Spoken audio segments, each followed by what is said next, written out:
Good evening, everybody, and welcome to this special edition of What's Up with Noof. I'm your host, Mr. Boom Boom Kaboom. It's Noof Nukem in the room. So, welcome everybody who has a chance to watch this particular podcast live or perhaps on the replay. Yeah, it came out of left field, but I'm just sitting there. I was playing some Redfall, and I just decided that I would take a little break, and I just wanted to come out and address everybody because it's actually been a while since I've really done this or dedicated any amount of time to podcasting over the last little while, except for a few shows that I've obviously been doing with KY Bob. Shout out to KY Bob and his channel and Game Set Live, which actually goes live on Thursday evenings at 9 p.m. Eastern Time. So check that out if you get a chance. That's where you can find me. And I would love to see more support for his amazing channel, and of course, to those who come out to watch me. So I greatly appreciate it. So, um, all the games that are coming out right now, still a ton of stuff on Game Pass, that sort of thing, and what have you. So I'm not expecting a big turnout here tonight.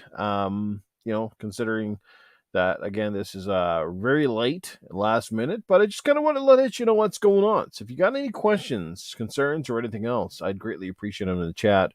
You guys have been amazing. Like I've said many times before, I've been at this for a long time. I think I kind of got into this more or less full time at around 2017, something like that. I think, no, actually, no, it's long before that, probably 2014, 2015, because I know I started getting into this stuff, shortly after the Xbox One came out. I just got into this podcasting racket and I really enjoyed it. And I still do. I still do. But, a lot of people have been asking, what have you been up to, new? What's going on? What's the state of the channel? Are you kind of done? Are you taking a hiatus? There's still a lot of confusion going around. So I just wanted to clear a few things up and let you know what is going on.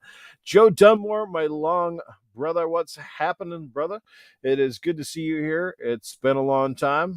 Joe Dunmore, big supporter of Gaming After Dark. As you guys know, I mean, I've gone through a lot of variations of my channel and different things over the last few years. I've tried a bunch of different podcasts. I've tried a few different time zones and different things. And I had some successes. I've had some failures and everything in between. But that's I guess if you never get step up to the plate and you never swing the bat, you're never going to hit the ball anywhere, right? So it's better to strike out than not bad at all, I guess you could say. So I hope you got some questions and different things, and you'll pop them in the chat here. The Mag, what is going on? Holy shit, Joe Dunmore and the Mag in the same chat room. Mag, hope you're doing well, my brother. It's good to see you here. I miss you dearly. Wish I was going to see you in a couple of weeks out in Niagara, but I understand the plight, and I'm glad that you guys have a trip booked, and hopefully you guys are going to enjoy that little trip. I think you're going to Vegas. Is that correct? Something like that? No, I think you're not going to Vegas. You guys are going away somewhere else. I forget where you told me. No, it was Dominican Republic or something like that. But either which way, brother, I hope you're doing well, and I hope you guys have a fantastic trip for sure. So let's cut to the chase, shall we? Get down to a few things. What have I been up to? Well, in terms of gaming, I'll let you know this, guys, and this is going to blow people away because I was a staunch um, proponent, I guess you could say, and I really was trying to avoid the Punta Cana, right on. Yes, that's it. Yes. Thanks for refreshing my memory. So you guys know that obviously, I sold my Series X a while back. Why did I do that? I have no idea. But to say the least, I, like many Xbox fans, am a very disappointed, I guess, with the direction the company's kind of been going for the most part, or at least, I guess, a lack of transparency, a lack of getting things done. And we have seen that. Whether you want to act like it's not happening or it is. It's a real thing right now. Xbox has been struggling. They've been doing some things extremely well. There's no question about it. But there's other areas where Xbox seems to be struggling. And one of the big things is obviously games, right? But anyway, I guess to try to simplify this, I did go out and buy a Series S. Yes, I never thought I'd say that I bought a Series S. Now, I know a lot of people have a Series S as a secondary console. They use it in their bedroom, or it's a great little thing to take on. And I am actually very impressed with the Series S, to be quite honest with you.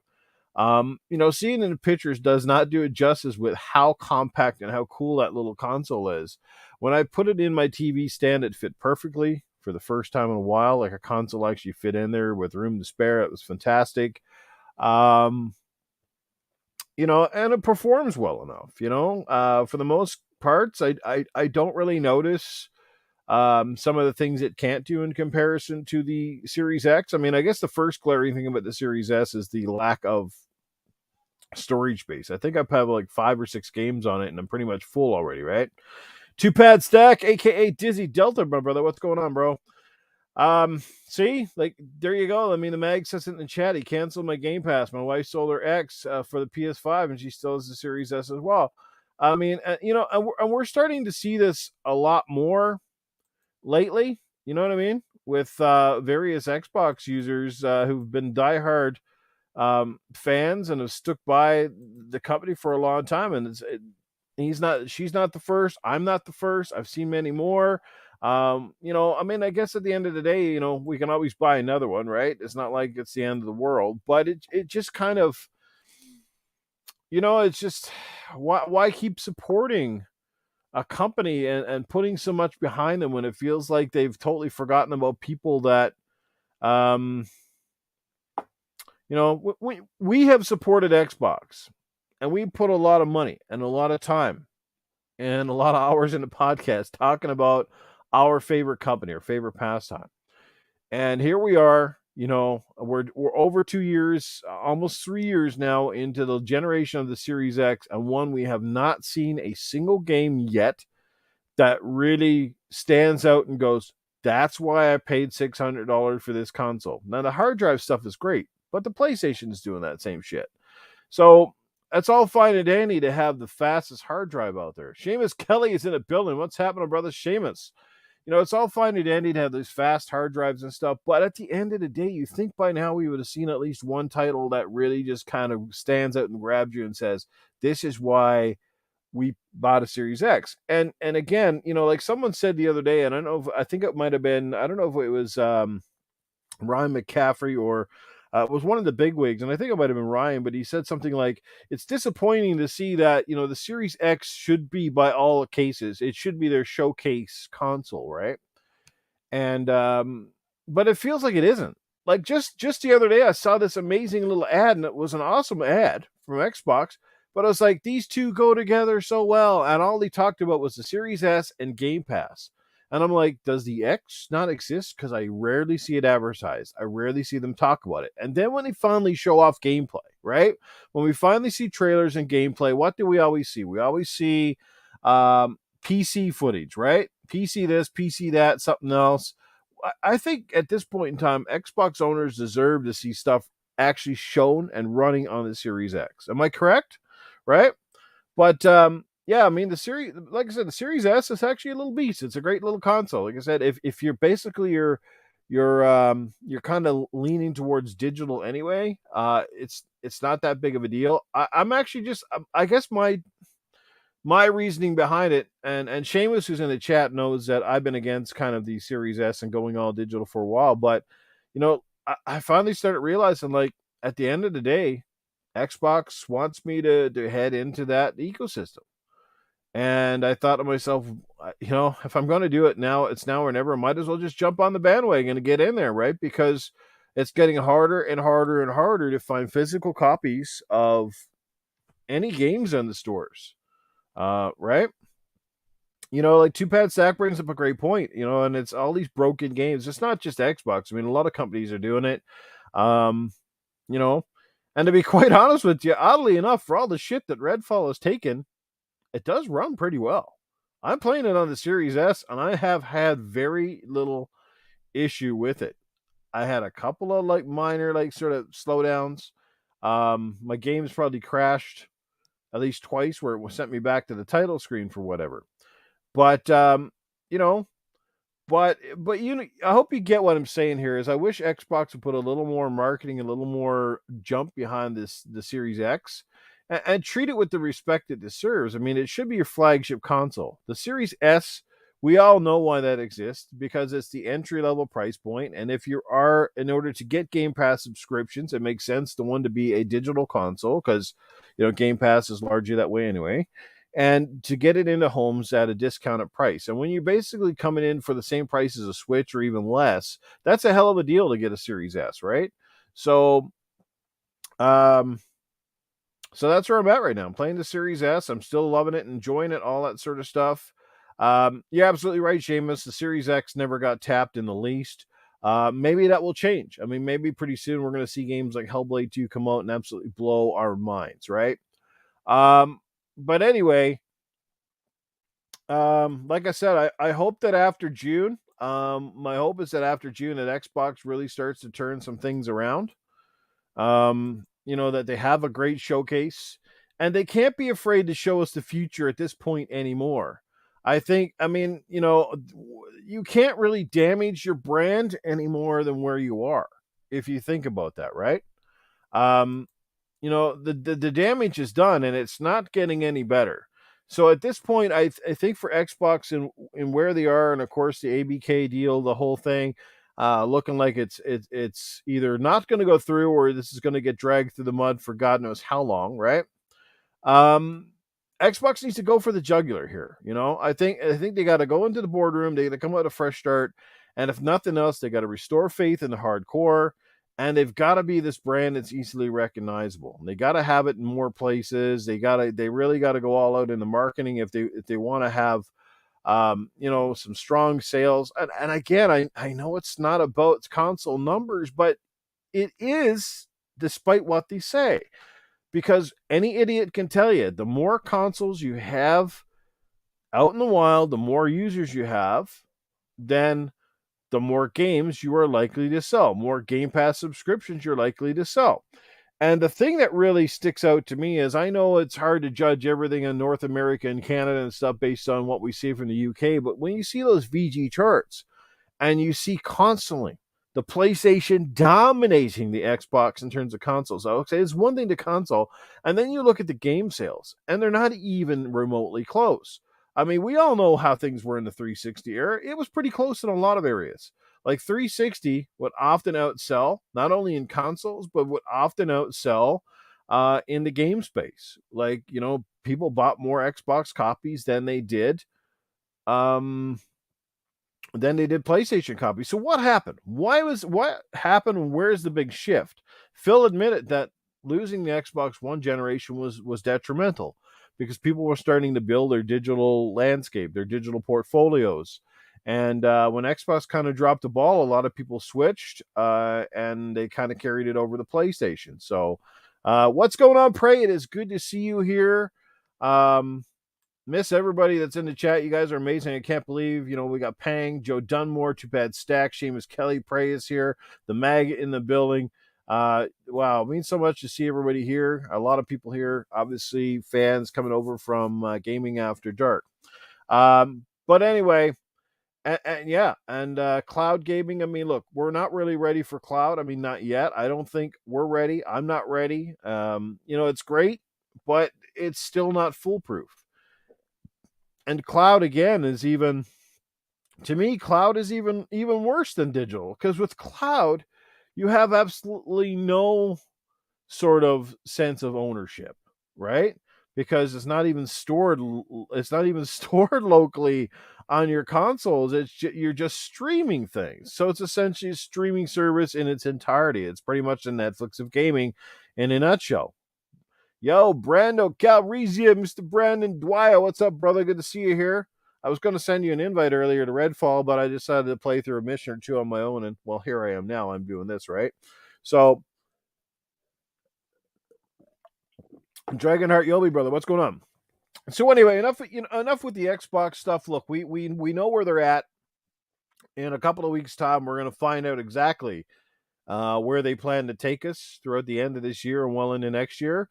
I think we're all in agreement that nobody wants to see this whole, we're going to promise you, we're going to show you games that are coming out in the next year. We see how that backfired, and it wasn't well received.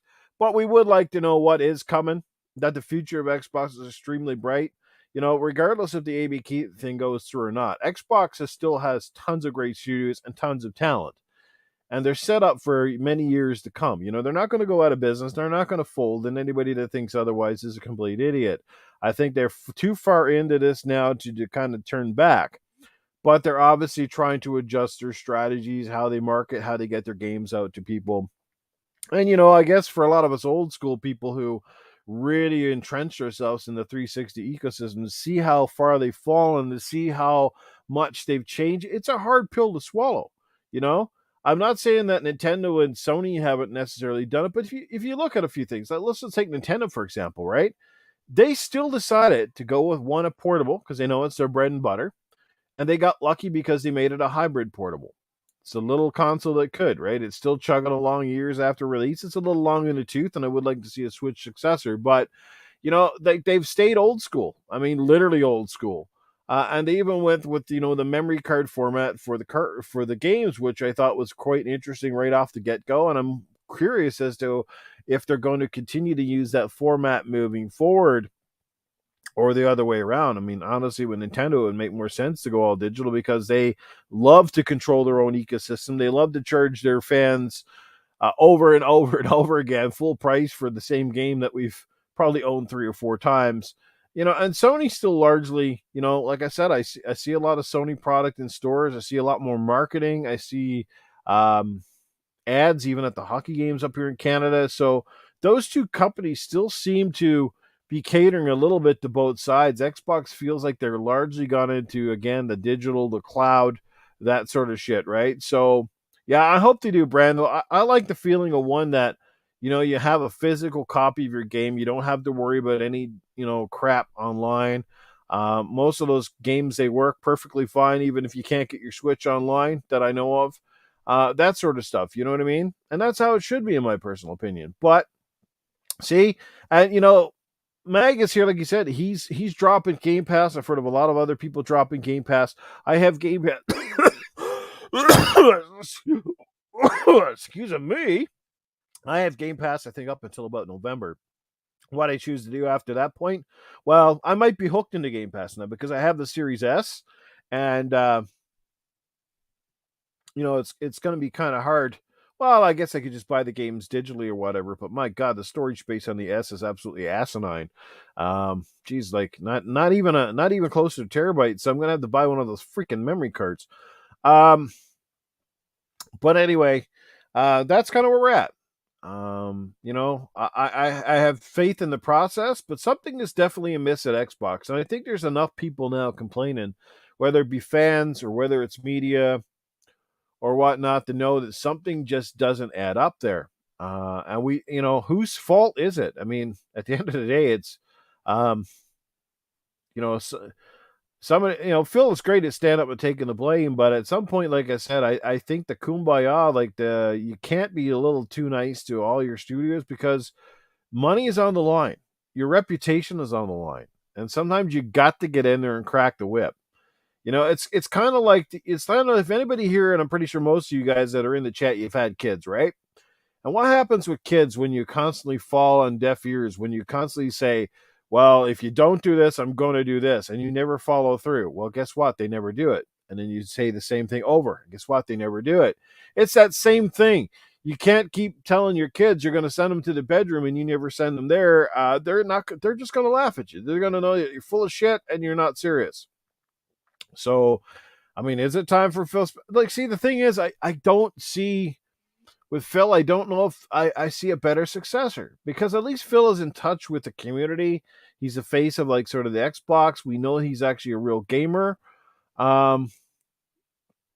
Maybe if we had a blend between Phil and Don Matrick, or we had at least somebody back in the Xbox ecosystem, like a Steve Ballmer, a guy who had a notorious reputation for being tough and versatile and loud, gets the ball rolling.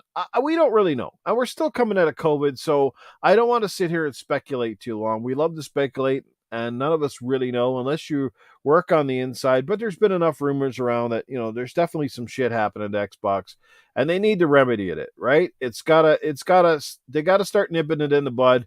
They need to start seeing some consistency and some games starting to deliver on time.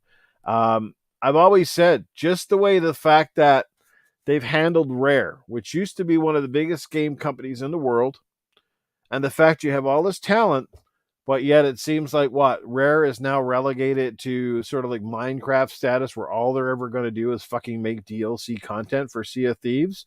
I mean, seriously, I've said that a billion times. I love Rare, and they're sitting on so many properties right now that would make amazing games. And if they choose not to make them, they don't want to make Conquer and Banjo Kazooie, they don't want to touch any of the other games that they have, then fuck's sakes, give them over to somebody else.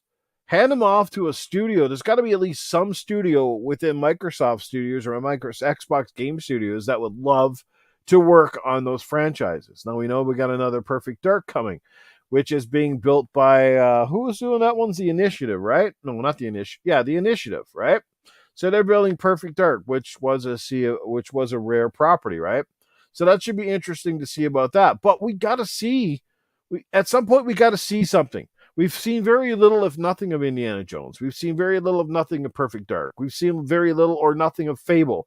So I think now this is not something we found out about 6 months ago. These are games we've been talking about now for legitimately since before the Series X even launched. We were talking about these fucking games.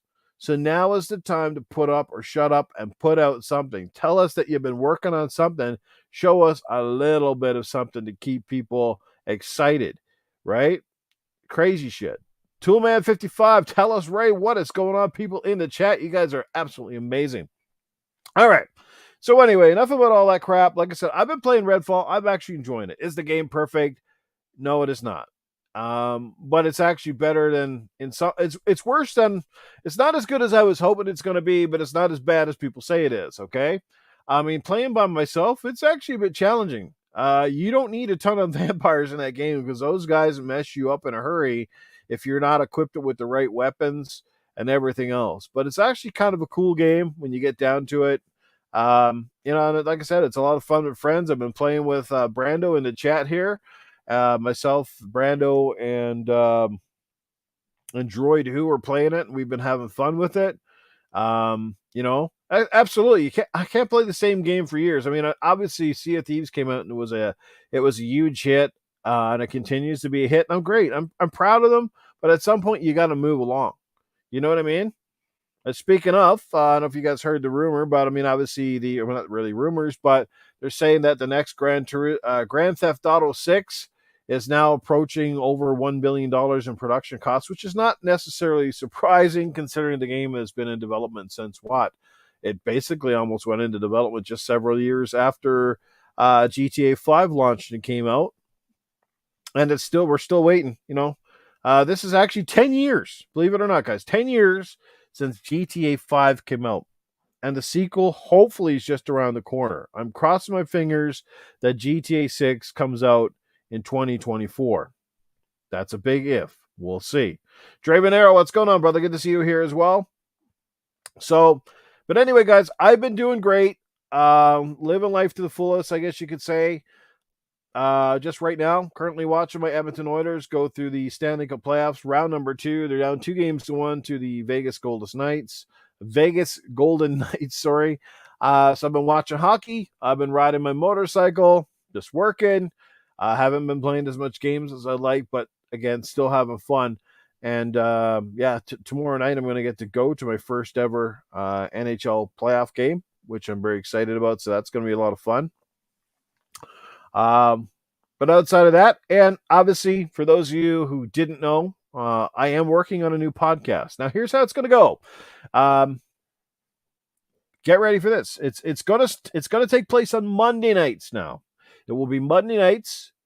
It will be a little earlier than Gaming After Dark used to be. So it's actually going to be 9 p.m. Eastern, which is 7 p.m. Mountain Time. Again, so that's 9 p.m. Eastern. Starting on June 5th, the podcast is going to be The Gaming Fuse. Now, a lot of you guys were worried that I was going to start up this PlayStation-centric podcast and I turned full pony and all this shit. The thought had crossed my mind. But at the end of the day, I think I need to stick to what I do best, and that is be an obnoxious asshole that likes to have fun, joke around, and do things a little bit differently than many other podcasters. So I'm going to bring out that podcast. June 5th, that's on a Monday at 9 p.m. Eastern. Yeah, I can't wait to see that Dizzy Delta. The atmosphere should be nuts tomorrow night, and I have a firm belief that the Oilers will play a hell of a lot better and get back in the series, tie it up 2-2, and head down to Vegas. At least that's the hope. So, if Vegas goes up 3-1, I think that's all she wrote. Portal player, what's going on, man? So the podcast, guys, for those of you who don't, like I said, it's going to be called The Gaming Fuse, right? And the tagline for the show is going to be Ignite Your Passion. All right? Because I'm passionate about games, I get very passionate about topics, and we all know that when I get going, my personality can be very explosive. Hence the name Boom Boom Kaboom Noof Nukem is in the room. So as we sit, I have tentative panel members. Tentative, okay? Meaning I have one guy who we talked about. He's a Canadian. No, it's not the Mag. Sorry, guys. Sorry to disappoint you. I would love to have Mag. Always an open invitation for the man, but I don't think he wants to do 2 podcasts on a Monday night since he wraps up with Colt Eastwood on the X&C podcast. So, but mine goes after X&C essentially finishes. So anyway, I do have a tentative panel member. And why I say tentative is because, one, I've never podcasted with the guy before. We have talked behind the scenes privately, and he seems like a great guy. He's very smart and he's very tech savvy, but he wants to see how it plays out. Do you know what I mean? He wants to see how it plays out. So, and I'm a firm believer when I start new podcasts to largely go with new panel, to bring in faces and names and stuff of people that, you're not quite tired of, you know what I mean? That sort of thing. So yeah, I've got this one guy lined up, and I may have a surprise panel member. So I won't say any more because I'm still working on the details. I don't want to disappoint anybody, and I want this to work out. If there's one reason I've got no darts, sorry, it's no dart practice. Although he's an amazing guy, and as I said before with this new podcast, I don't want to have a big panel or anything because, one, the podcasts get too long, and two, I want to be able to bring in some guests from time to time. So here's how it's going to work. It's going to be this simple. I'm not really going to be sending out invitations. I've wasted enough time trying to look for people to guest on my podcast, right? So if you want to come on my podcast, and that goes for anybody that's in this chat room right now, maybe you've never been on a podcast before, maybe you're a stalwart person, maybe you've been on a bunch of podcasts, but you want to come on, all you got to do is send me a DM. And I'll make a time and a place, and I'll get you on. Maybe wait till the topics are juicy. So here's a couple of things for this podcast, right? It's going to be off the wall, and it's going to be crazier than you can ever remember, okay? So think of Gaming After Dark, but I plan to take this one to the next level. I might actually have a stopwatch or a timer. So when we're chatting, I'll actually be counting down. So we ain't going to have long run-on sentences and people going blah, blah, blah, and hearing the snoring parade in the background. I want to have people get on, get to the fucking point, get in and get the fuck out. Just like a bad date night after you've been drunk. You know what I mean? Get in, get out of there before the lights turn on in the morning. You find out she's ugly as hell. But that's what I want. I want to have a zippy fucking podcast. I don't want 3 goddamn hours long shit fucking dragging on, fucking 25, 30-minute outros, that bullshit. Fuck that shit. I've been there, done that. I'm tired of boring. I think you guys deserve to have a podcast that demands your attention. Does it mean I'm going to have some bad takes and shitty ass opinions? You're fucking right, it does. I always do.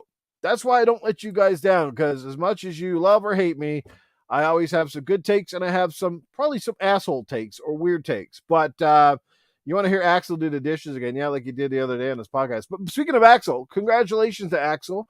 1324, Doggy Dog, and well, not Doggy Dog, sorry, but because he's not on the podcast. But shout out to Doggy Dog, by the way. But shout out to Axel for taking up the Good Morning Xbox mantle. The podcast is now a permanent fixture on his channels. It will continue to run on Sunday mornings in the usual time slot, I do believe. So if you're not following, go to Axel 1324. Check out the channel. And if you still, like I said, still got a great panel. A few people have left. Cerebral Paul is no longer there, as well as Scrub Nurse, and Eternal Shaddai left us a little earlier last year. But I am no longer on that podcast. I didn't want to. I didn't want to do another Sunday. It's too much of a commitment for me getting up in the morning. And, with summer here and things, I want to get up early. I want to be out riding motorcycle. I want to be doing other things than just doing a podcast. And I'm sorry, right? I should talk about the whole Redfall debacle. Uh, well, I'll give you I'll keep it short and sweet for you, Portal player. Personally, I am playing the game. I am playing it through Game Pass. I'm playing it on the Series S. Technically, the game is actually running pretty damn well, despite the fact it doesn't have 60. It's fucking smooth as butter. I've seen bigger games out there not run that well. This game actually runs pretty well. Now, mind you, it's not that taxing. At least that I can see. It has very stylized graphics. Um, there isn't a lot happening on the screen at any one time until you do run into like a pile of the NPC guys and then some vampires, and then shit can get a bit hairy. But it is kind of fun. It's not a great game. It's not going to set the world on fire. Is it disappointing? Absolutely. Is it terrible? Absolutely not. Should you play it? Well, no reason not to. If you got Game Pass, fucking go try it out. If you don't have Game Pass and you got to pay $70 for it, I would warn you against it, okay? I would say hold on to that one, because I would not want to have paid $80 or $90 Canadian for that game. Bottom line, right? But, like I said, the biggest part about it is got delayed. It feels to me like Redfall sort of feels a little bit like a Halo Infinite scenario, where the game had this sort of hype. It was building up. They didn't want to show a lot. They kept it under wraps. And then, like I said, they showed the 60 frames a second shit. They showed that through running through PC footage, and then all of a sudden they came out and then threw it down to 30 on the consoles.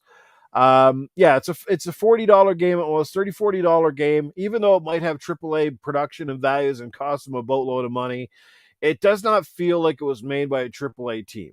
This feels like the B team. This kind of feels like the Mass Effect scenario, whereby in principle it's a cool game, but I mean the Mass Effect Andromeda scenario. You know what I mean? Like it has some legs. It has things you like about the game. You kind of get where they're going, but at the same time, you just feel like somehow this game just missed the boat. You know what I mean?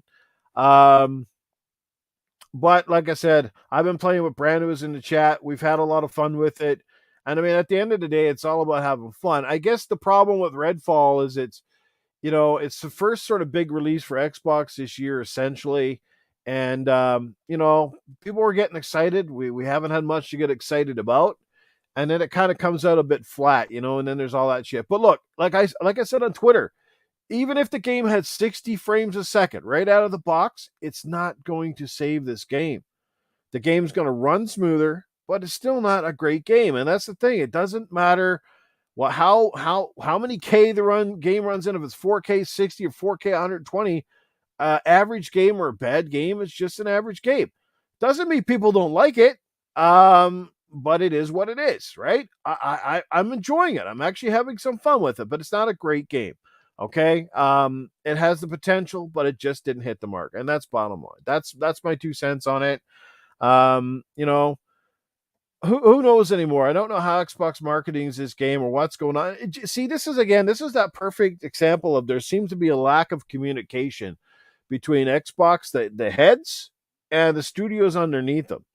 Obviously, they've been given free reign to do what they need to do and produce the games, but at the end of the day, like, somebody should maybe say, like, Jesus, like, maybe we should delay this. It sucks, but fucking this game is going to come out as good trash. It's got to get burned, and it's going to get in the forgotten about pile, right? But hey, you know what, Portal player?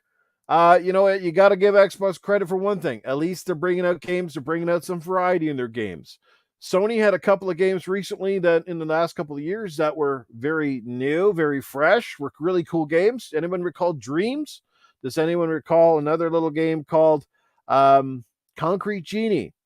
Which, they weren't big games. They weren't touted as the big AAA stuff, but at least they were unique and they were new and they were fresh for PlayStation and they were exclusive. And guess what happened to those studios? Games didn't come out. They didn't set the world on fire. They didn't sell 10 million copies. They didn't get 9s out of 10s in their fucking review scores. And Sony forgot about them like fucking yesterday's trash, right? So let's not sit here and start off the Sony's fucking perfect and everything they do is perfect. You know what I mean? I give credit for Xbox, all the credit in the world for at least a ton of variety. I mean, God, if you look at all their games, their portfolio over the last couple of years, it's just been insane. I mean, stuff like Halo, to the different Forza titles, to Sea of Thieves, to Civilization, to what else? You got Hi-Fi Rush, it just came out. Um, God, Psychonauts 2, like all these games in that portfolio, like very, very different, very varying. And some good games, some not so great games. But I agree with Phil.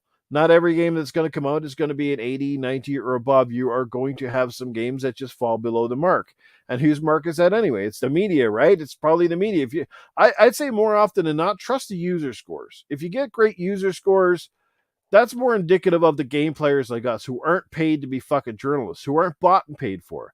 There's no money in the back pocket. You know, when a user score gives you an honest review, not these idiots that fucking give games ones and twos or zeros because they're fucking, because they're a fanboy. Don't trust that bullshit. That shit is just, that's an obvious bias one way or the other. But, just, yeah, and I get that part. Yes, that Phil and them kind of shovel that under and maybe learned a lesson here that they kind of touted it was 60 or whatever, right? Um, you kind of touted the whole 60 thing, but at the end of the day, like I said, at the end of the day, that was a great. Those are selling features of a game, but that doesn't make the game better. Let's just say God of War, God of Ragnarok is a great game at 30 frames. It'd be a great game at 60 frames. No different than something like Horizon Forbidden West. Those are just good fucking games. I didn't catch all the interview. I caught excerpts of it. To me, my leash is running thin with Phil. Okay, my leash is running thin with Phil. I get what he's trying to do. I understand that he takes on a lot of responsibility, but I think there's a lot more of this falls on Matt Booty than anything. He is the guy who's in charge of these studios or overseeing these studios and the projects. Phil is the face. He does a lot of the talking and he takes a shit ton of the blame. At the end of the day, I think fucking you got guys like I said, Matt Booty and you got to wonder like what the fuck is Greenberg doing as a marketing person because the marketing's been horrible. Like I just said, I saw a brand new commercial touting Game Pass, and there was no mention of Series X at all. It was just Series S, Series S, Series S, Series S. Walk into a store, Series S's, you can shove them up your asshole. There's that many Series S's. Can't find a Series X. Now, isn't a shortage, or is there something about the Series X components that make this thing fucking nearly impossible to find for the most part? Certainly a lot harder to find than the Series S. The Series S's are out there like fucking donuts. You can find one everywhere. So, those guys they're cool guys. We like them from a personal level, but sometimes you just got to get shit done, and I guess at the end of the day, I don't know how often involved Sach is involved at all, or if he just looks at the fucking numbers. But I wouldn't be very happy with the numbers, let me tell you. I mean, to see your game sales are plummeting, you fall behind, and all you got to do is user engagement, user stats. But anyway, yes, to get back to Iceman is in the chat, brother. Manuka podcast, The Gaming Fuse. It is going to be a multi-platform podcast. I will talk about whatever, whenever, however I want to talk about it. It's going to be like I said, I'm trying to aim for a 60-minute podcast. 90 will be maximum no matter what. I don't care if I only talk one topic. We hit 90, podcast is done. I ain't going to abuse your time, and I want to keep it fast and entertaining. Again, I don't want monotone. I don't want boring. I want people that are opinionated, but I want a good fucking show. That's why I'm here tonight, to let you guys know I'm coming back in a big way. The Gaming Fuse is here to stay. Love it or like it. I'm here because it's going to be me. And if I can get a great panel to follow me up, fantastic. If I can't, guess what? You just got a double dose of Noof Nukem asshole. That's all you can. And that's probably a triple dose because you guys know me. I'm normally farting. So, yeah, 60 frames per second podcast, 120, baby. Yeah, and I lie about them. I do 120, but I lie about the other 60. Yeah, there you go. Yes. Will those other characters I've did in the past on Gaming After Dark be coming back? You can bet your fucking ass they will. You will see Cletus. You will see Safe House Sam. You will have Arnold on the show, but guess what? There's going to be a new one coming into the fold here, like I've never done before, and has not been really done on hardly anybody's podcast that I can think of. So I do have something new and improved for you guys that I hopefully think you're going to like and going to have a really good fucking laugh when I get to it. But you will have to wait till June the 5th for that unveiling, but it's going to be fucking awesome. Drawn TJ is in the building and he's dropping $2. Says hi, Neve. Well, hello back to you, Drawn TJ. You're amazing. Cork, as a PlayStation fan, I'd hate it if Jim Ryan had to go out talking like that. Well, sometimes it's a benefit that Jim Ryan doesn't say very much. He doesn't get himself in trouble as much, right? This is probably sometimes the best thing. Look, at the end of the day, you know what? The Xbox executives now need to step back, stop fucking talking, do your talking in the boardroom, do your talking behind the scenes to your studios, and get these fucking games out. You know what I mean? Like coming this holiday season, I don't care, but you would want this Xbox Series X should be your priority. You would want to sell this fucking console. You need to start remembering who built the brand. It wasn't the fucking little twit that fucking plays Fortnite 24/7. They did not build the Xbox brand. They did not buy into the original Xbox. They did not buy 5 fucking Xbox 360s after they crashed with Red Rings of Death. They weren't there on the doorstep buying the 500 fucking overpriced dollars Xbox One when it came out, right? Because of the Kinect. Those are not the fans that built Xbox. I fucking hate the fact that these guys forget about us. They build us a console, they give us nothing to go with it. That's like fucking that's like having a fucking gigantic dick, but you can't get a hard on. You know what I mean? Like, we don't need that shit. Fucking give us some goddamn games, make them amazing. We want to walk away from the Xbox experience like the PlayStation guys have been doing. And I own a PlayStation, I know all about it. And I feel like when I pop in a fucking Horizon or I pop in God of War, I pop in those games, as much as people want to complain that it's the same old fucking game or just whatever you want to talk about, the fact of the matter is they're good goddamn games. They are built fucking well, despite the technical bullshit, because every company out there right now is having technical bullshit. I mean, when was the last time a game felt like it was complete when it came out? Can you name me one? Maybe Hi-Fi Rush, but you know what? That had no pressure because it came out of the fucking blue. It just pops out and says, "Oh, Hi-Fi Rush." People are like, "Yeah, it's good. It's really good." You know what? Perhaps if that game was hyped 4 or 5 months before it dropped, that game probably would have got shitty ass scores because nobody would have had time to fucking tear it apart. Ravenlock, yeah, that's pretty good, right? I Porto, I hate to sound like a fraud here, brother. I love Horizon, but I have not had a chance to pick up or play Burning Shores DLC, but I can promise you I will.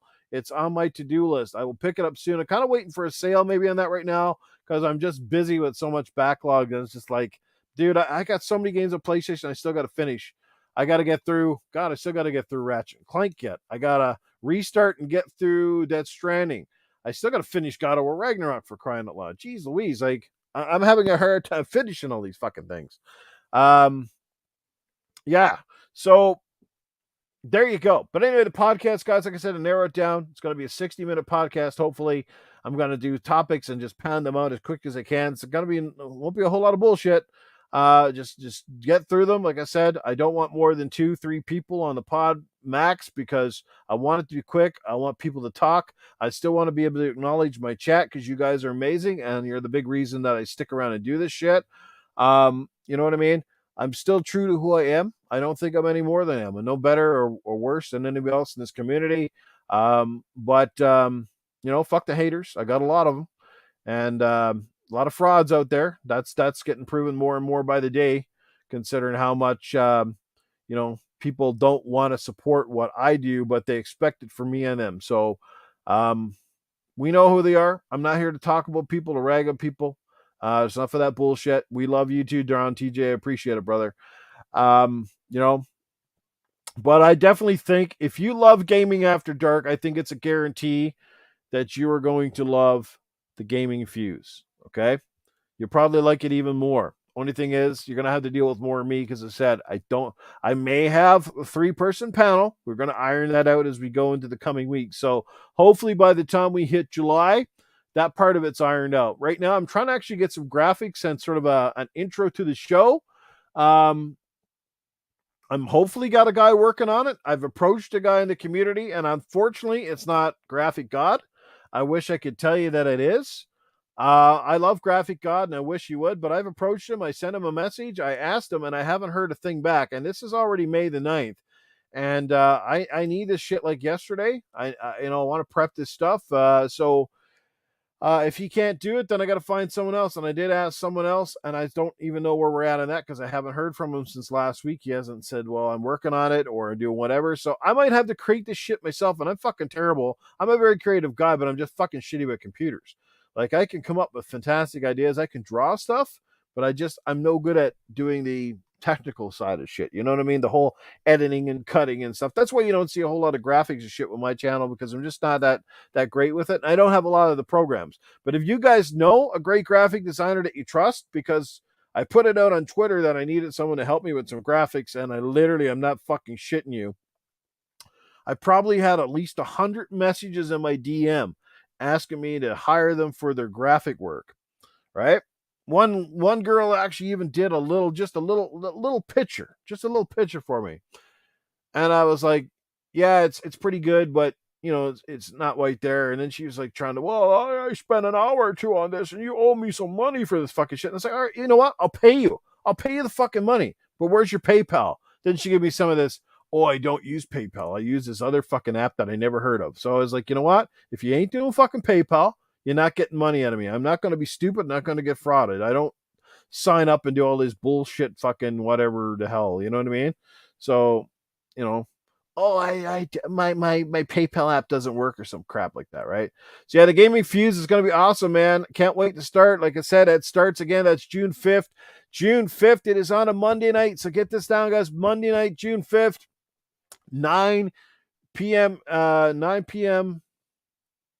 Eastern. Yes, 9 p.m. So it's actually an hour earlier on a different night than what Gaming After Dark was. So yeah. But anyway, what am I looking forward to? Like I said, I'm looking forward to getting the podcast going. I think it's going to be absolutely dynamite. Hopefully I'll improve it as we go along. Hopefully get lots of shares and likes and everything else. It's insane, man. Since I basically ended Gaming After Dark, I think I've lost close to like 300 followers or 300 subs or something like that. It's crazy. I'm going backwards. I'm rescinding, man. It's crazy. Well, I'm sorry. I'm sorry if I can't do fucking 5 podcasts a goddamn week. You know? Holy fuck, man. I can barely find time to play a game, let alone spend 2 or 3 hours on this shit like fucking 5 nights a week. Some guys out there now still fucking doing like every night of the week. Streaming, podcasting. Like, Jesus Christ. Do you have a life? Do you even bang your missus? Like, what the fuck is going on? You know what I mean? But anyway, to each their own, I say. But I'll never understand it. I just don't understand how any human being can have that much fucking time and still say they got a job. What kind of job is it? A blow job, hand job, or some other kind of job? Because I just don't fucking understand. Unless you're retired, unemployed, or some fucking thing, I don't understand how so many guys can commit to so many goddamn podcasts. Yes, Boom is totally a different situation because he is retired. That's what he does in his enjoyment. I totally get that. The other guys claim that they work. I'm like, how? Where? How the fuck do you work? Do you, when you get off of work, is that all you do? And then you're saying that you play games and you finish said games and you still have enough time to do 4 or 5 podcasts a week. I don't get it. But anyway, again, that's not for here nor there. Drawn TJ, he says, would you like to have me on someone once you get your podcast set up? Keep being awesome, noob. Drawn TJ, that is a guaranteed fact, my brother. I will have you on the podcast. What you do is you just give me a time and date. You send me a DM and you say, Noof, I am good to go next Monday. Boom, shakalaka. I will have you on that podcast. That's how it works with me. And I don't care if you identify as a PlayStation guy, a Nintendo guy, or an Xbox guy. I really don't fucking care. I'm not going to pick sides. The Gaming Fuse is about gaming. We can agree to disagree, or we can agree on a lot of points. You guys know me. I don't pull any punches. But yes, I am coming around a little bit. I'm not the staunchy, stubborn Noof Nukem that you guys might have gotten used to. Sorry to disappoint, but yes, I actually own a fucking... You're back in the Xbox cult. Oh, fuck no, man. I'm not back in any cults. I do my own fucking shtick. I speak my own mind. And, yeah, but I did buy an Xbox Series S. Like I said, I'm enjoying it. I think it's cool little system. A great secondary console. I'll probably pick up another X down the road when they either redesign it or make it fucking cheaper. We'll see. We'll see how that goes. We'll see how that time goes. Was there another super chat I missed earlier? Drawn TJ earlier, he dropped $2. He says, no hard on, that would suck. Yeah, Drawn TJ to keep the super chats rolling here tonight. That used to be Doggy Dog's job. But no, you guys are amazing. That's why I'm still here doing this. Um, you know, I'm excited about any PlayStation, man. I love my PlayStation VR, but I have to admit I have not played it recently. I've been dealing with some issues with my eyes, and I just for the like of me, Portal, I cannot play it with my fucking glasses on because I get so fucking sweaty and my glasses and shit fog up. I just can't fucking do it. So I gotta wait till my eyes kind of settle here, and then I'll get back to playing PlayStation VR again. Apparently, my good brother Supersonic Station said apparently you can download something like Poker Stars VR. It's free of charge right now, so definitely want to check that out. Like I said, I still got my PlayStation shit. I probably got more PlayStation shit now than I have Xbox shit. That's crazy. But I love both consoles, man. I really do. I play on both. In the last couple of months, I have spent more time on PlayStation, which is hence why I ended up selling my Series X. I just felt like it was just a square box that was just doing nothing. So, but anyway, um, oh, the PS4 Slim was amazing. Actually, it was one of the coolest looking great little systems I had. I kind of regret even getting rid of my PS4 Slim. I liked it even better than the Pro, to be honest with you, because it was so tiny, it was so light. Um, Honestly, I fucking love the PS4 Slim. It was a perfectly little console. Love that shit. Yeah, remember the PS2 Slim? Holy crap, that thing was fucking small. The controllers looked absolutely massive next to it. It was funny. Uh, Fuck's sake, yeah. But anyway, so there again, just gonna wrap things up here. Don't want to keep everybody too long, but I think you guys are gonna love the Gaming Fuse. Um, Again, the mission statement with the Gaming Fuse is to get in, talk about some main topics, or no topics if that is the case. Supersonic Station, speak of the devil, he shall arise. I was just bringing you up, brother. I said how you were telling me about the PlayStation VR poker game. I think it's a Poker Stars or something, and how it's free, and I got to go download that. So, like I said, the Gaming Fuse, once again, guys, it is Monday, June the 5th. So we basically start about a week before the Xbox showcase or all the showcases that will be. And I look forward to it. Like I said, a multi-platform show. I'll talk about whatever the big topics are. I'll give you my honest opinion. I'm not a shill for any company, never have been and never will be. I do have my preference. I do love all the consoles. I play on every one of them, but they both have strengths. They both have weaknesses. And I'll say this time and time again, and I'll say it very loud for the people in the back.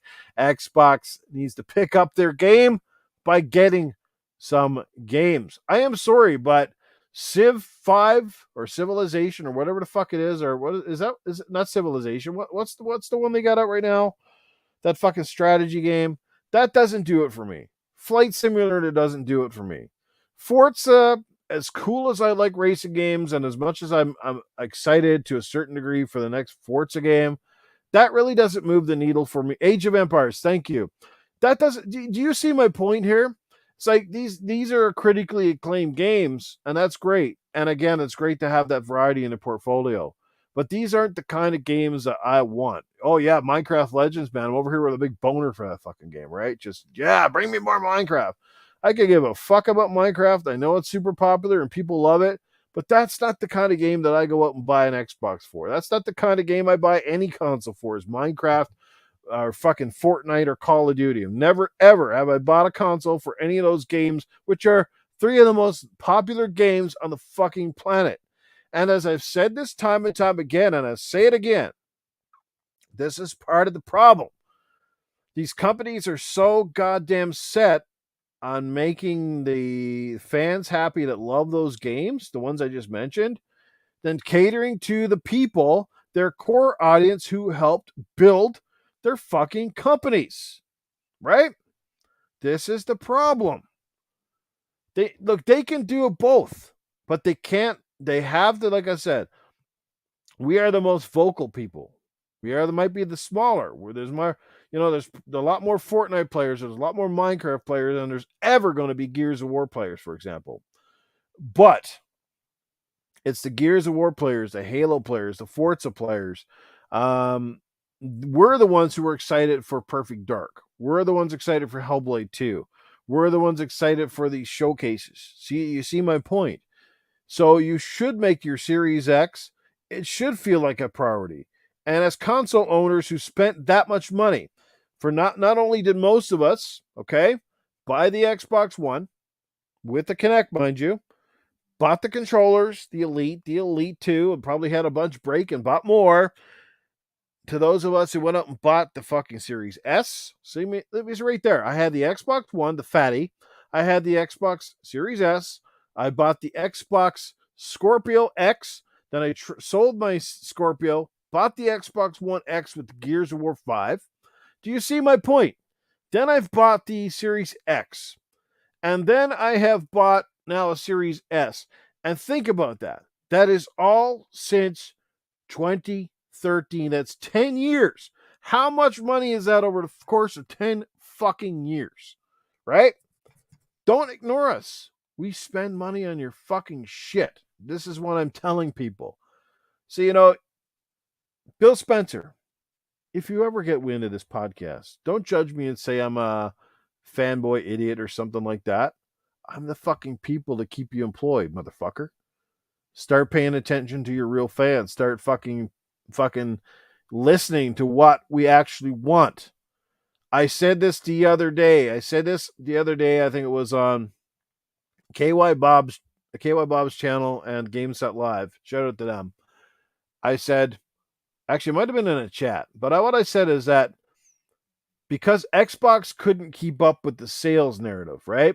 Because they couldn't go toe-to-toe with Sony, they tried to save face by one, not disclosing their sales numbers, and two, changing the game by basically trying to force us over to a digital ecosystem and then basically coming out with a fucking game service. And I get it. Game Pass is a ton of fucking value. But, I don't want Sony to go down that route, right? I don't want Sony to go down that fucking route because I've said this before and I'll say it again. Their big games should never be in the service day and date. It fucking cannibalizes your potential to get more sales on a game. It's fantastic value. I mean, heck, I can't deny it. I'm playing Redfall right now because it's in Game Pass. I would never go out and spend $80 on that game. Thank God I didn't, because I would have felt like I got fucked up the ass. You see what I mean? So, everybody has Audible Fart. What's going on, brother? I mean, everybody has their different take on this, and my takes have never been that popular. Certainly amongst the Xbox crowd.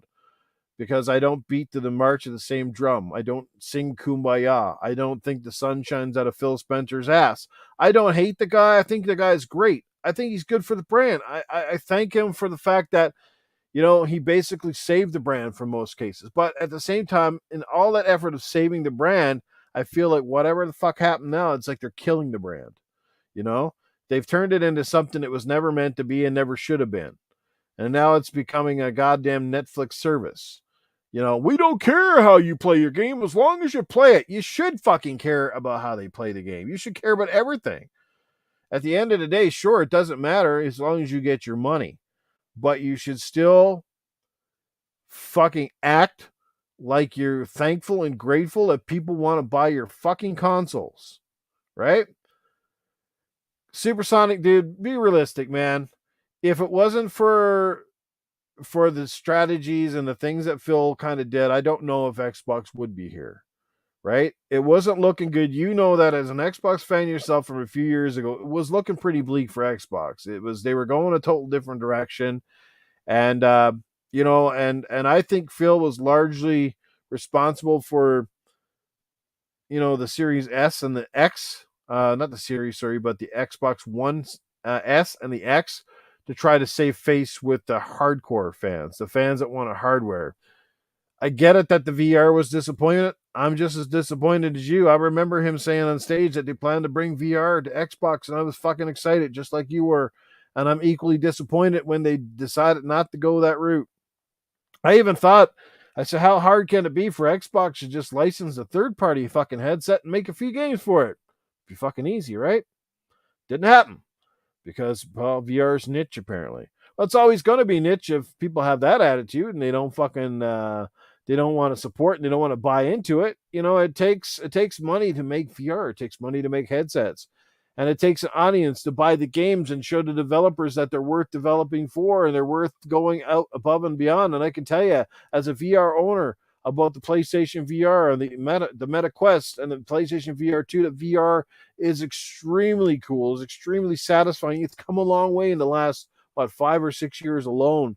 It's way further than what I remember when it came, and it's still heading there. So, look, like I said, things are what they are. Let's wait till June. Like I said, I can't wait to have this podcast so I can come and talk to you every friggin' Monday night and have these conversations, right? So, well, we'll see what happens. We'll see what happens now. Well, yeah, I mean, Audible Fart, that's just it. We can't remember the last time we got super excited for an Xbox game. I mean, Gears 5, yes, and I thought Gears 5 was done well. You know, I like Gears 5. It was way better than 4 in almost every which way. And of course, that DLC, the Hivebuster shit, that was fire, man. I thought that was great. Now, is Gears the same franchise I remember? No. It has kind of lost its way a little bit. It's not quite as good as I remember it or want it to be. Let's hope that, the team over at the Coalition get it back on track. And maybe that's by going back to its roots and going back to maybe like a prequel, like some of the books that Karen Travis wrote, like about the Pendulum Wars. Maybe it's to go back and make Gears a little grittier again, make it a little darker, make it more of a, an action horror kind of game as opposed to sort of this over the top, and stop fucking, stop bringing the characters that nobody gives a shit about. I'm sorry, but fucking Kate is not interesting, and most people don't give a shit about Kate,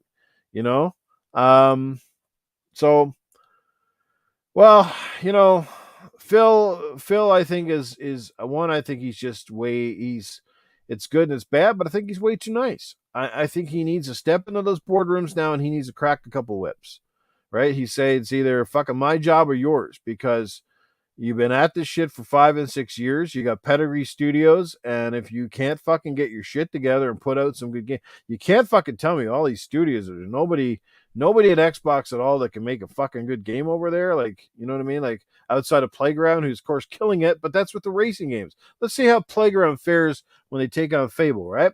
You're wicked up. What's going on, brother? Good to see you here, man. Yeah, we want good quality finished games, or we want games that feel a little bit closer to good quality, or games that at least feel like they're worth our $80 and $90 investments, right? Well, we'll see. So yeah, like I said, I don't have issues with Game Pass. Not my favorite delivery method, and again, it's because I feel like the problem with Game Pass is it's gotten gamers too used to just skipping all the games. Like I said, Game Pass, I think, works really, really well for the indie titles. Let's take that Ravenlock game that just came out. I downloaded it because of Game Pass. Normally, I probably would have never played this game, but I'm playing it because of Game Pass. And I actually do like it. I think it's pretty damn good, right? So it's great for a company like that who would otherwise not get near as much clout or attention or publicity. But when it comes to, like, does Gears of War need Game Pass? Does Halo need Game Pass? Do those games need Game Pass? Those games could sell tons of copies on their own. I would keep them out of Game Pass for at least 6 or 7 months. That way you can sell as many copies as you want. People that really want the game will jump out and buy it. And those who don't really want it will kind of say, wait for Game Pass. But now every game that kind of comes out, I feel that people are on the fence all the time. Well, I'll wait for Game Pass. I'll wait for Game Pass. Even people want a Harry Potter, the Hogwarts game. They're like, well, maybe it'll come to Game Pass. It didn't. So people actually started running out and buying it, right? And that's the thing. They'll run out and buy those games if they really want them, and nobody complains, right? But a lot of games just always end up, well, I'll wait for this, and I'll wait for that, and I'll wait for something else.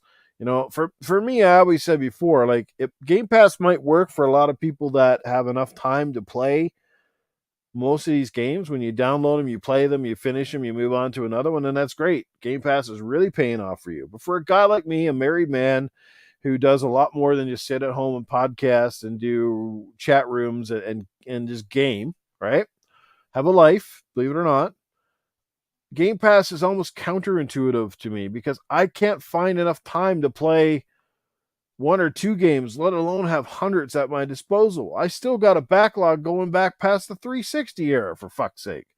So if I can't even get through those games, how in the hell am I supposed to get through, that 40 indie games that came out this week and 2 or 3 other games? You know what I mean? Like, well, like I said, I know why they did day and date. They did day and date because it was going to be that big marketing thing. Like they pushed that hard.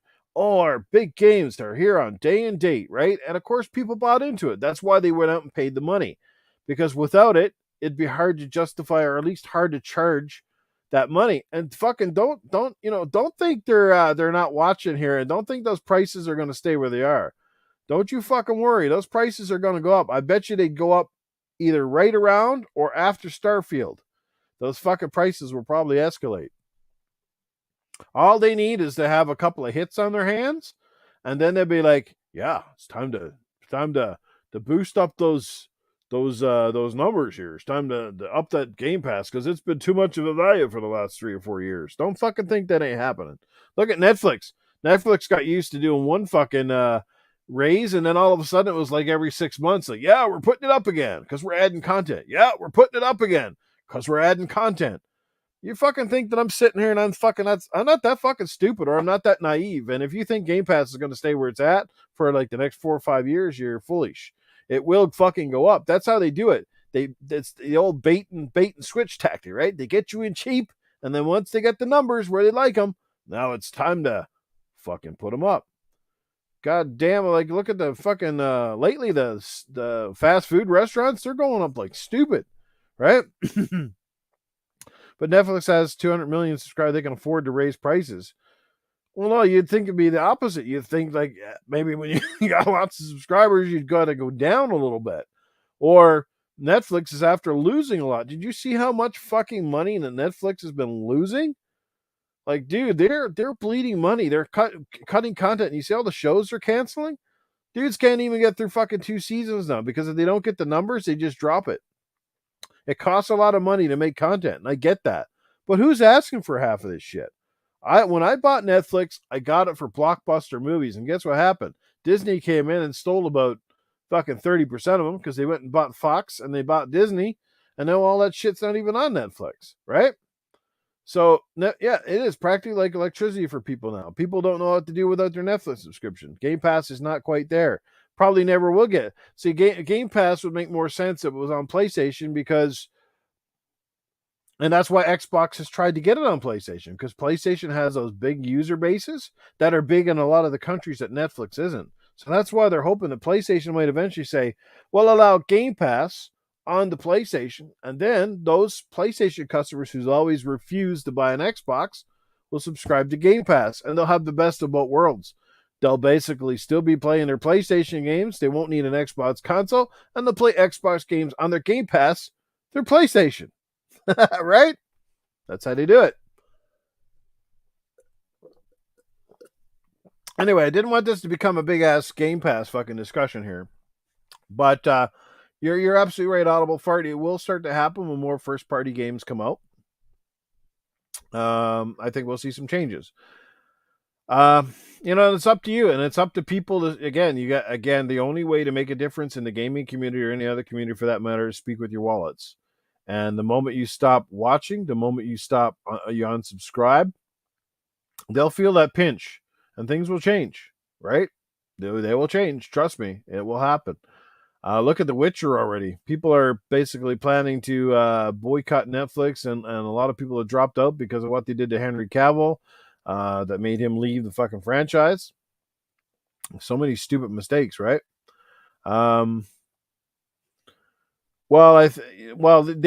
It'd be smart for them not to increase Game Pass yet. Not yet. Because again, they need to get some marquee games out. I think that's why they were really hoping to get this Activision deal to go through. Because I think once you get Call of Duty in there and you get those big marquee names in there, then the sky's the limit. You could put it up. And most people, no matter if you went to $25 a month, would be like, well, it's a great deal because I don't have to spend that on Call of Duty. And $25 a month, I mean, just think of it. The average gamer says at least 2 games maybe a month. So the average gamer, let's say it's $140. Either which way, you're getting all these games for way less. So the value, there's no debating that, right? Well, do you even know that Portal? Do you even know that's exactly where they're at 6+ years? Are still at 25 million. I suspect I'd say it's probably higher than that now, unless they've lost a few as well. But um, you know, anyway, like I said, I don't want to get on because I can go on about these topics. I have Game Pass and I have it right now. At one point in time, I said I'd never own it. But Xbox seems to be insistent on going down this road. So if I want to play Xbox games, I guess I might as well get with the fucking program. You know what I'm saying? I don't like the fact that I feel like I've almost been forced, because how it was is I had the Xbox Series X. I'd walk into my retailers to buy a fucking game, and guess what? There's no games to be found. There's no copies, right? One copy, two copies sold out when I get there. I'm not pre-ordering all these fucking games. Pre-orders are part of the problem with the industry too. This is another reason we got broken games, because one time a pre-order was just to hold your copy. Now they wait to get all these fucking pre-orders so that you can scam the shit out of you. You get I wonder how many pre-orders do you get on games nowadays, and the game comes out fucking broken as shit, right? And a lot of people go, well, if I had known it was going to be like this, I wouldn't pre-order. But that's the thing, right? They get all these numbers, and then there's a residual for all that shit, right? Bait, nudge, nudge, nudge, force. Yeah, exactly. It's like, I think there's a lot of Xbox guys out in this community. They think I'm an asshole, and they think that I'm just being a pony or I'm being a whatever. But I also, my take on it is, I think there's a lot of Xbox guys who don't want to admit or tell the truth about how they feel, because one, they're afraid that it's going to ruin their channel, or two, they won't be able to get big guests on their show, or that sort of thing. You know what I mean? Like, I think of myself in the same vein as sort of like David Jaffe, right? Much respect to David Jaffe, but why? Because he tells it like he is. He used to be a former Sony dev, but he gives Microsoft props when it's due, and he'll fucking call shit out when he's due, right? So much respect to a guy like David Jaffe. Watch some of his podcasts. He's funny. He's interesting. He's articulated, right? Love to get him on my podcast at some point in time, but that's probably going to be kibosh because, um, you know. But anyway, yeah, like right now, like I said, if I was Xbox personally, I'd say fuck it, suck up the loss, take your $3 billion hit if you got to, move the fuck along from Activision, put the fucking money back into your own studios, get the whip rolling, get some fucking games out, concentrate on quality now, not quantity. Get some good fucking games out. Make sure the ones are coming are fucking living up to the height. Put them in front of some audiences and get them to fucking play it. Do some actual play testing, and don't put it on the world and expect us to fucking be the beta testers for you, right? Getting really sick of that. They don't hire these departments anymore. They put them out beta. We do the beta testing. Some games even get a fucking beta, and then when the game fucking still goes live, it's broken. I'm like, what the fuck is that for, right? I think we're all getting tired of being beta testers. So get those games out, make sure they're fucking good, put them in front of some real gamers to get them to fucking play and say, look, is this game a hit? Is it a fucking miss? Should we delay it? Right? Get some honest fucking people. Don't get kumbaya people. That sort of thing. It's not, like, there's been enough good games out now. It's not hard to follow a template and try to figure out what works and what doesn't. This gaming isn't fucking new anymore. What works, what doesn't, right? Stop with the forced open world bullshit all the time. That shit's getting old.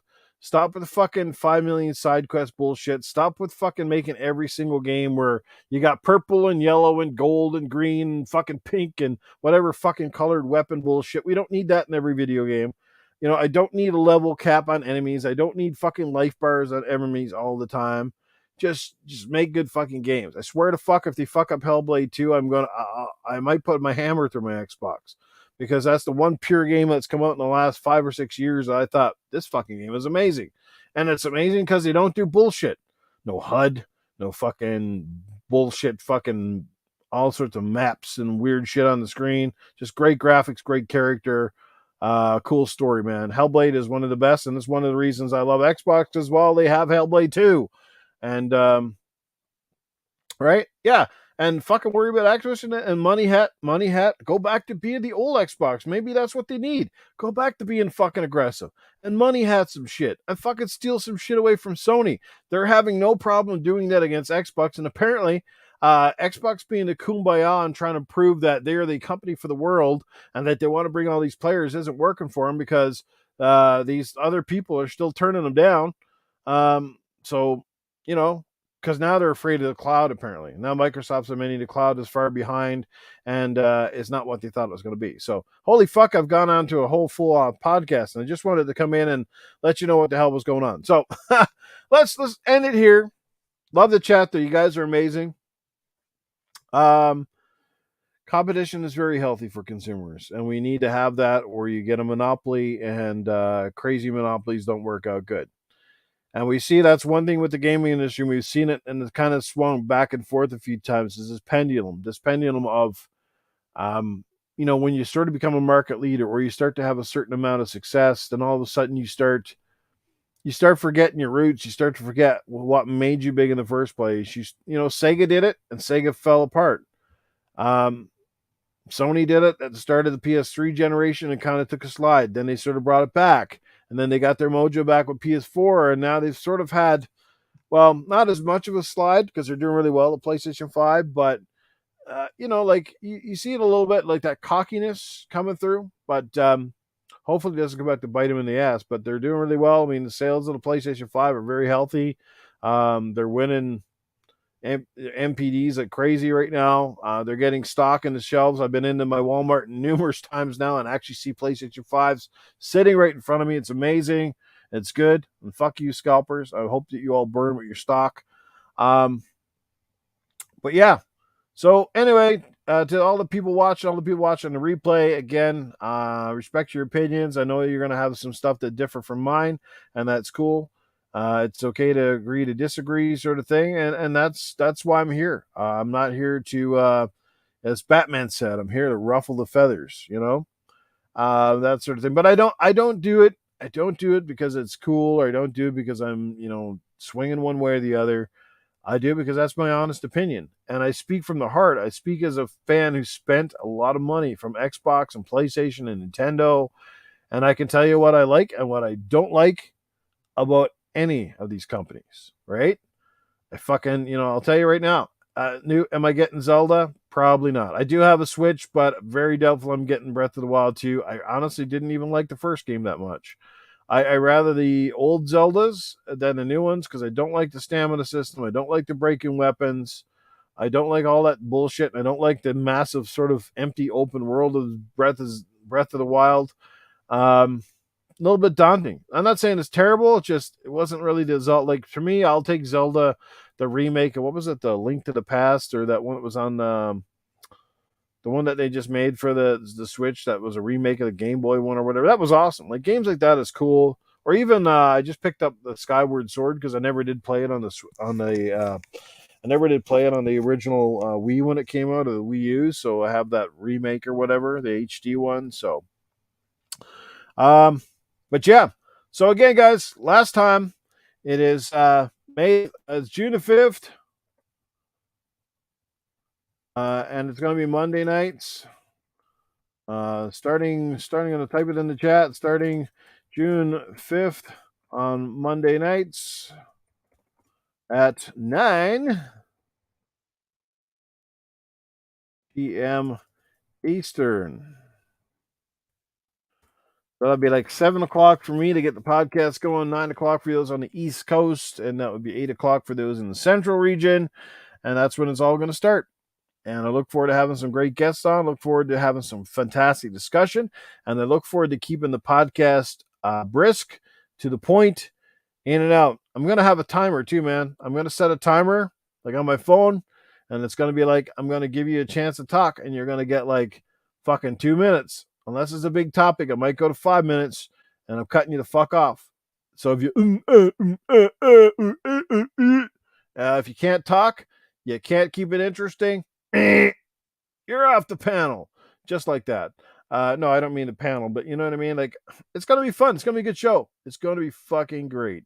And I got some surprises coming up that I just can't fucking wait to put it out there for you guys, because it's going to be fun. It's going to be a great show. I promise you that. If you like Gaming After Dark, you're going to love the new one. And hopefully, like I said, I can get an intro and all that graphic shit done before I go live. Otherwise, I better start making one here soon. So if I don't have my shit by the middle of the month, I guess I'm going to have to buckle down and try to make it myself. We'll see. And that's the Gaming Fuse. It's a podcast that's going to deal with Xbox, PlayStation, Nintendo, and whatever else that seems to be interesting for the week. Thank you, Supersonic Station. I really appreciate the support. You've always been a stand-up guy. I've always loved the shit you've done, going way back to the MNC morning days. See ya, Audible Fart. Everybody that's been here tonight, you guys are amazing. Your Wicked Hot was in the chat earlier. Some great guys. Brando Calrissian, the Mag stopped by. I saw, Iceman was here earlier. Serenity, what's going on? Portal Player, Talos Ray, Joe Dunmore, Drawn TJ. The list goes on. You guys are absolutely dynamite. Did this on a whim again tonight, and everybody showed up. That's crazy, man. You guys are awesome. Like I said, you're not going to agree with all my opinions, and that's fine. But you have to remember that that's all it is. It's an opinion. I'm not here like shouting facts. I'm not going to pretend that I know what's happening at all these studios. I'm not going to pretend that I know better than the experts. I'm just here as a gamer, and I speak from the heart. I speak from the information that I know about, that I read about, and that I see, and we go from there, right? But I always try to be honest. I don't pull any punches. I don't do shit for show. But I just want to entertain, and I want to talk about games, and that's why we're here, and that's what most of you came out. And I think it's going to be a good time. But before I go, would anybody like to hear from Cletus, Safehouse, or Arnold, perhaps, before I wrap it up? I know you've been waiting a long time. A lot of people, that's always been one of their favorite parts about Gaming After Dark. They've always wanted to, at the end of the day, Joe, yes, we are all gamers, man. We all have fun. Most of us are multi-platformers. And see, I can always respect more the opinions of a multi-plat owner, because at least I know that you're willing to try.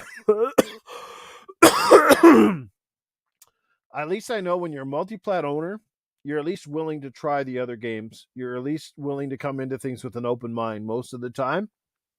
If you say you've only had a PlayStation, that's all you've ever owned, I don't know if I could take anything you say about Xbox seriously.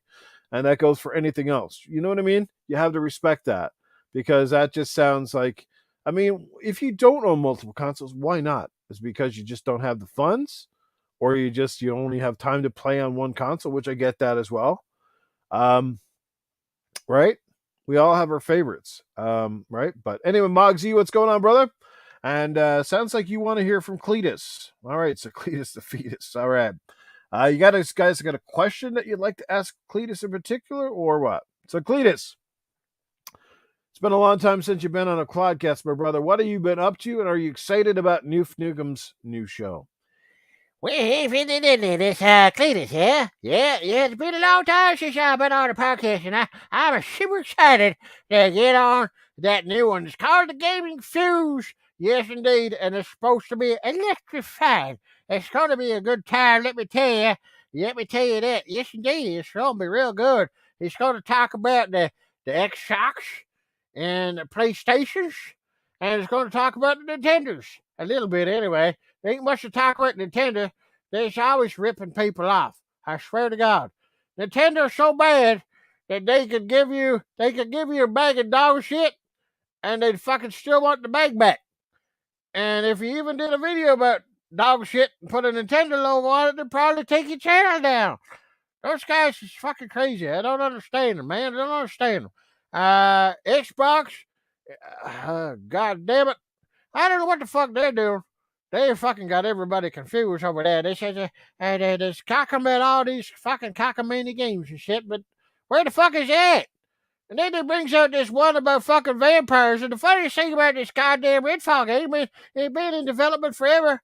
And ironically enough, it still sucks. That's kind of weird for a vampire game, you know what I'm saying? Yeah. You just turned 50, Joe Dunmore. Happy birthday to you, Joe. Joe Dunmore. Yes, indeed. Did you know Joe Dunmore? My last name is Dunmore. I'm Cletus Dunmore. Yeah, we're not related. At least I don't think so.